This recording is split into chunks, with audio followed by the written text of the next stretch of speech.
Hi, this is Enchanted Kid, and this is Enchanted Kid Presents Kole. So today I got the privilege to interview and play a game with Kole, and why don't we get into the interview?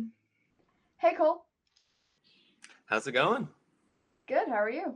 Doing very well. Fine. I'm going to ask you a few questions, you're going to answer, and we get to talk about Lorcana.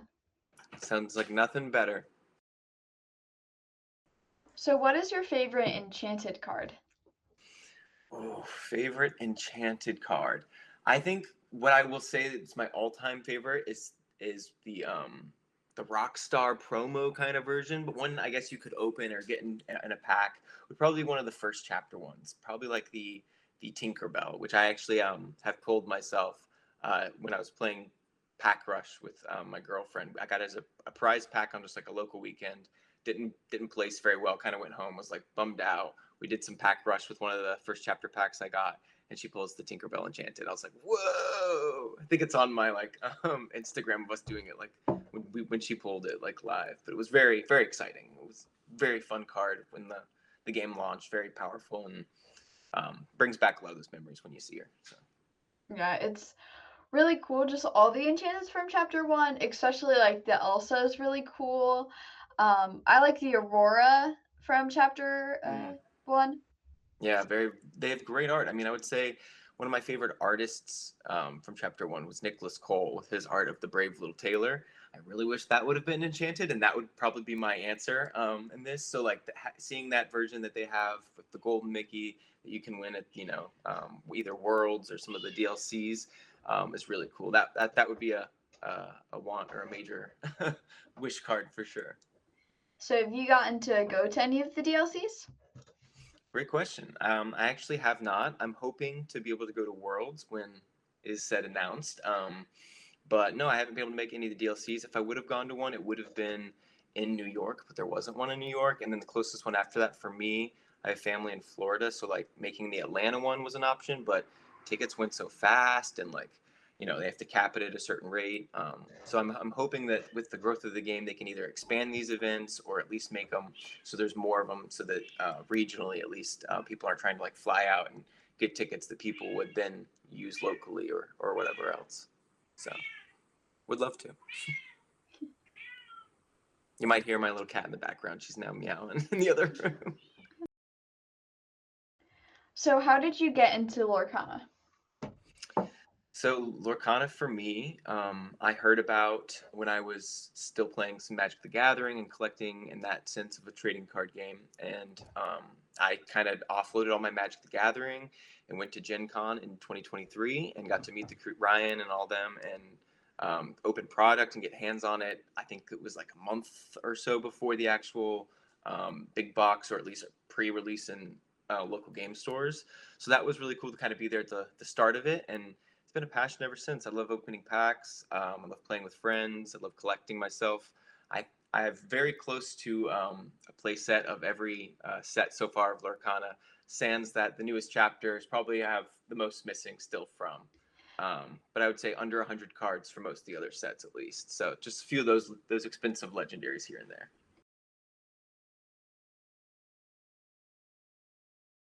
What would you say is your favorite ink color?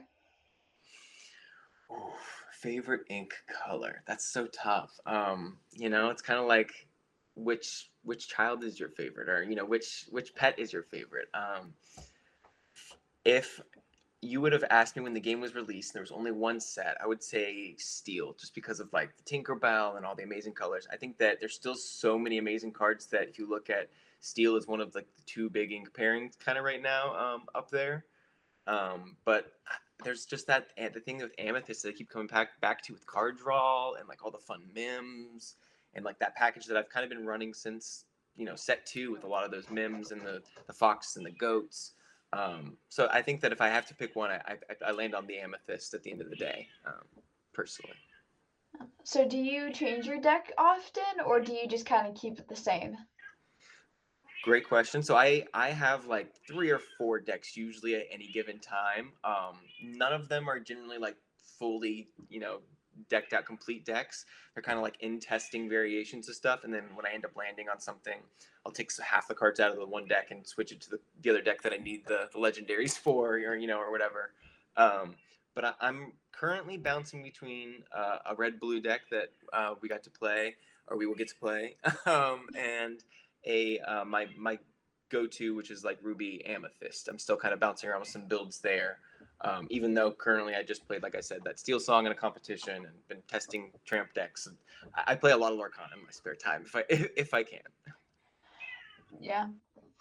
I think that Ruby Amethyst, now that kind of like Saf Ruby is starting to kind of fade a little bit, that Ruby Amethyst will go a lot higher in the meta with just kind of everything that's going on currently. Like, even if it's the action version or if it's like not the action version, I think that either one would be really good in the meta currently. Yeah, no, I think you're right. There's kind of like a couple different versions there, right? With the locations and then with the actions. I think that a healthy deck right now that would be able to combat whatever it's kind of facing with pairings in the meta kind of does a little bit of both. I don't think it really too heavily relies on all those items or all of those actions. I think you kind of have to split the difference somewhere in between, at least. I do think standout cards that are just really, really good still, like to this day, like Popsicle is a really great card. Being able to heal, being able to draw right. Those big Mauis, both of them, I would say the Hero to All and the Half Shark are very good cards. So just cards that we'll continue to see for a long time. As well as one of my favorite cards in Ruby is that Lady Tremaine, who can shift right on top of herself for 4 on turn 8, not turn 8, I guess like a turn 5, a turn 6, or a turn or turn 6, turn 7, depending on how you ramp. It's just it can change the flow of the game. So yeah, we shall see. Yeah, I've never seen that combo before, but maybe I just never thought of it and had two Tremaines at the same time. Like, I've shifted a big Sisu off of a big Sisu before. Oh. But doing a Lady Tremaine, like, that was a really cool combo, and I've never seen it before, so, Yeah, it's really fun. It actually won me a couple local events when I was playing Red Purple to do the double shift and then play the 2-drop snake to bounce both of them back to your hand. Gnarly, just gnarly, so mean. Because then you get to replay both of them almost the next turn generally. Because like you're probably at turn like 8, 10, somewhere around there. So you're gonna have 8, 9 ink. So you're gonna be able to hard cast one and then shift the other one again on top of it for like 9 or 10 there, or you're gonna be able to like play one and then play the next one, shift it the next turn, and drop something else to rush into something or like draw you something. Like it's just it can get nasty. yeah. Sometimes, like, we think of combos and people have never tried them before, but then it turns out that they're really good. Um, like, one of the combos in my deck, I call it Zap Steel just because it's Bolt in it. And so, like, turn 1, play something, turn 2, play Little Bolt, and then turn 3, play Big Bolt and shift it, and then sing Whole New World. Like, there are some really crazy combos that you can just come up with the most insane deck colors. Like, Yeah. you really, it's all. The meaning of Lorcana is crazy. The sky's the limit. No, I would agree. Even crazier in the same ink colors. Remember the Queen turn 1, shift turn 2, sing Whole New World turn 2. Like it's still out there. It still exists. It's still really good in my opinion. I still think the Kita is maybe a little bit better with that has that effect that affects all the characters. I think to start your next turn again. Um, but there's just great cards out there that people shy away from because new cards come out all the time. So it's exciting to kind of see what cards are popping back into the meta constantly.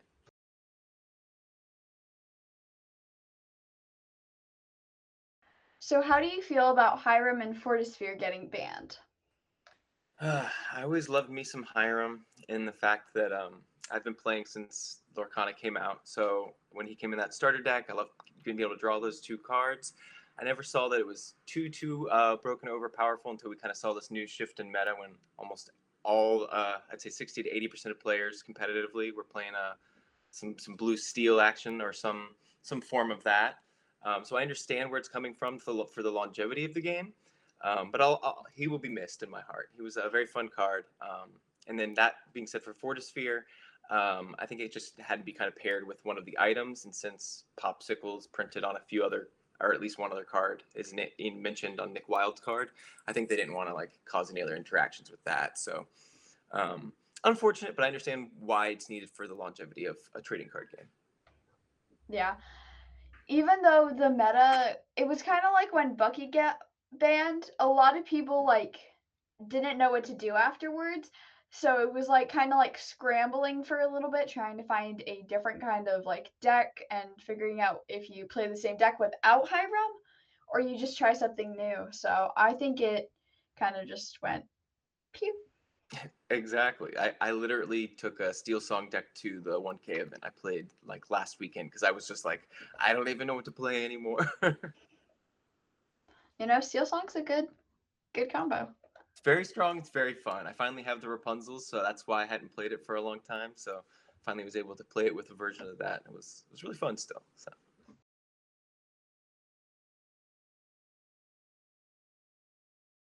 Would you consider yourself more of a casual player or competitive player? it's very good. I would like to say that I like to think to myself as a very competitive player, but I still am running a lot of the local game store groups here in New York that I'm playing people who it's like their first set championship or it's their first time kind of coming out with a built deck to like a local weekend. So um, I would say that though I'm very competitive in how I play and I've won a few of the set championship enchanted cards, one Scar and two Mirabelles.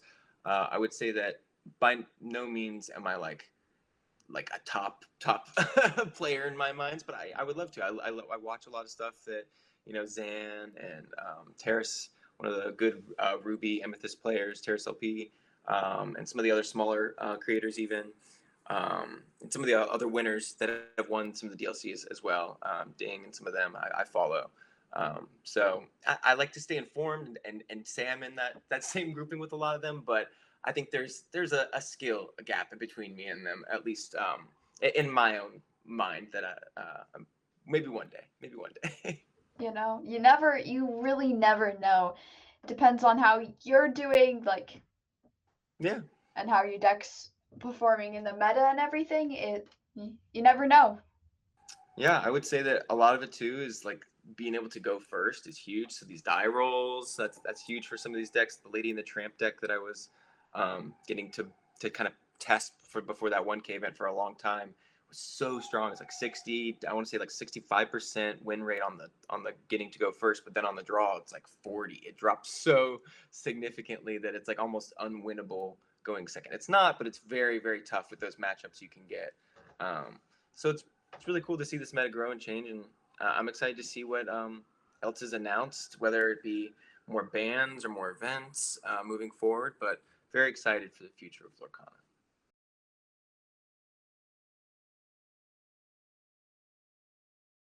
So, have you been practicing for set champs recently? And if you have, how has that been going?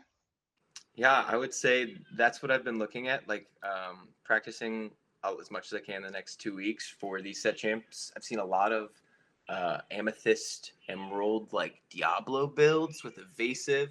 A lot of like Peter Pan builds in amethyst that have the one that gives people rush if they're evasive. So they're dropping like Pegasus on on turn 4 after they played Peter Pan, double Pegasus, and they can like double swing to take out a Diablo and something else, or like just quest the next turn and be like untouchable 3-1, or deal with those locations.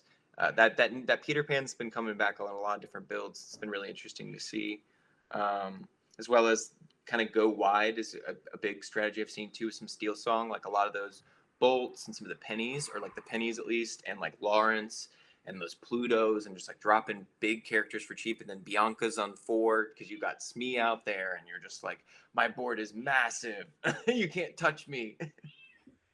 Yeah, in Seal Songs, I've seen a few Robins coming back as well. Mm-hmm. One card that I am like a little bit hoping that we can kind of creep back into the meta that was originally in the meta was Sad Boy Beast or Sad Boy Tragic Hero. Beast. And I think that we now that like the meta's changed, we are not seeing him as much because there's been like so many things that are been kind of like to counter him now. Mm-hmm. But I still think that he can be a good card if somebody can pull out a combo with him. Like, let's see, what is it called? Ruby Steel, like with the Maximus or Flynn. Mm-hmm. So I think that is like just like a card that we've seen come out of Steel song decks that might have been in them, but Yeah. now is gone. I really love me some tragic hero. He I think everyone's still not crying. I was gonna say crying, but really wanting that one drop beast character. And who knows? We may finally get it in the next set. Says everyone for every set that that continually comes out until we get one.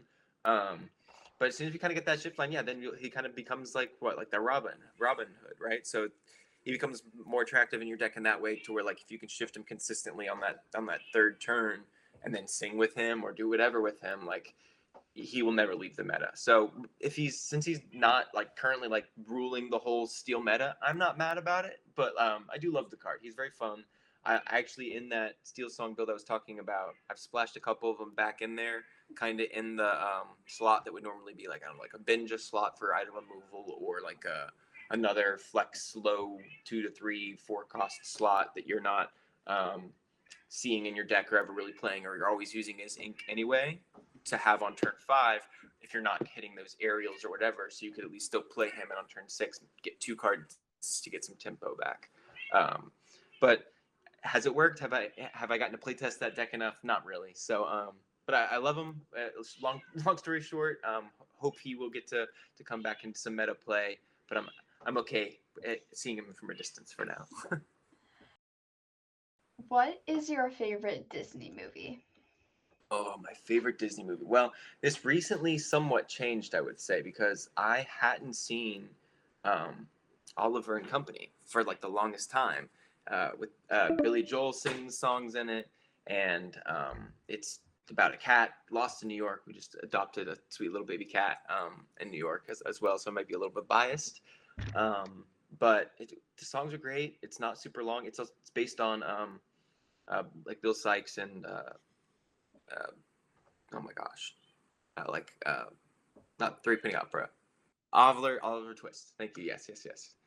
Oliver and Company. Yes, Oliver Twist. So it's so good. I would say that now is probably my favorite. But before then, when I was a kid, I would have said, ironically, another cat movie, Aristocats. I'm not that into cats, ironically. I love cats, but I'm not like a cat uh, lady, if you will, like in my home with 20 cats. And then I would say, other than that, ooh, it's tough. It's up between Peter Pan and Aladdin. Those are two like really like classic ones too that I think of when I was a kid. And then soundtrack, we're going Tarzan all day. Phil Collins, amazing. Oh, what are you thinking for set champ? She's thinking Steel Song, or are you thinking something else? Yeah, I've been sticking with Steel Song for a little bit now, a few weeks. I was originally doing like a Bolt Penny Rhino kind of situation. Mm-hmm. Um, but then I realized that like Steel Song might be better, but having Bolt in it with that combo might be pretty well. I went Mm-hmm. to the tournament about a weekend or two ago, and I didn't do great, but I was very close, and so like gives me like a little bit of confidence for set champs and everything. Um, got first place at league a few days ago, so, Congrats. so yeah. I love Steel Song. So yeah, your deck seemed very fun. I would say those pennies are very strong card. I've seen them in a few builds actually, kind of like that go wide and kind of like a Steel Song build. So I think she kind of has some flexibility in which way you want to go. Whether you're kind of just like do beefy board, like quest out, play the docks, play all the Calhouns, do all the stuff you can do quick, or if you want to like sit back a little bit and play the aerials and kind of go that route. I think the bolts and the pennies I think are both great cards. I think I would do more pennies than bolts personally, but I think they're both very fun, very strong. Yeah, I like the Penny Smee combo. So Smee already has 2 Mm-hmm. damage, heal it from him, and then gives him resist 1 so he doesn't take any damage for the turn. Like, Exactly. it's nice. It's almost as good as the Cogsworth Smee combo where he gets the every single turn. It's very nice. Even though I'm not a trader, I don't play those colors.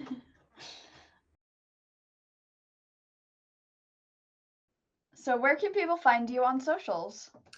On social medias, I am QuestwithKole.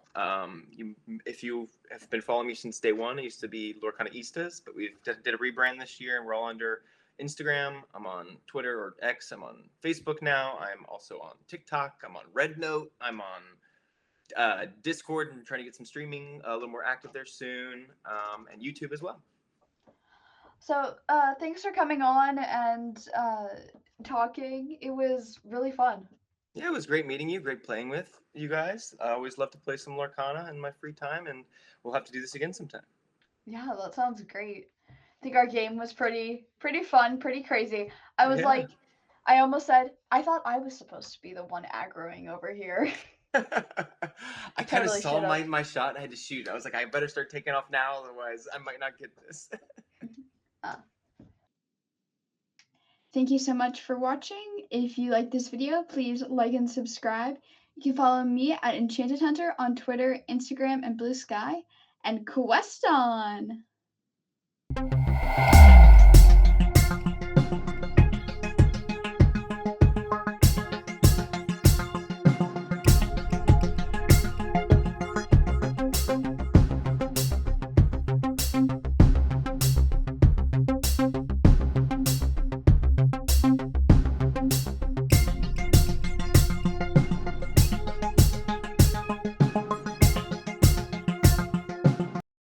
What's your favorite Enchanted?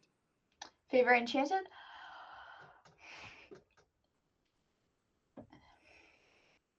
It really depends. It's tough, isn't it? Because if we're talking about, like, the ones that kind of, like... So do It's hard favorite to... Enchanted set promo, favorite like one you can pull in a pack. Give me those two. So, my favorite, like, one that you Or can... promo or any kind of set, any kind of fancy whatever. Yeah, so, like, the promo, I would probably say, I like Scar. I Okay. didn't at first. I didn't like Scar at all at first. No But, one like, did. now I, like, look at it and it's just like, that is so cool. Like... It was really cool. The green and stuff on it. Yeah. Mhm. I like it too. For original promos, my favorite, I would have to say, is probably the Scar from set 5, Mm-hmm. from Shimmering Skies. Just because that was the first Enchanted I pulled, and it just, like, after 5 sets, like, Yeah. it was just like, it has a special place in my heart for Scar now.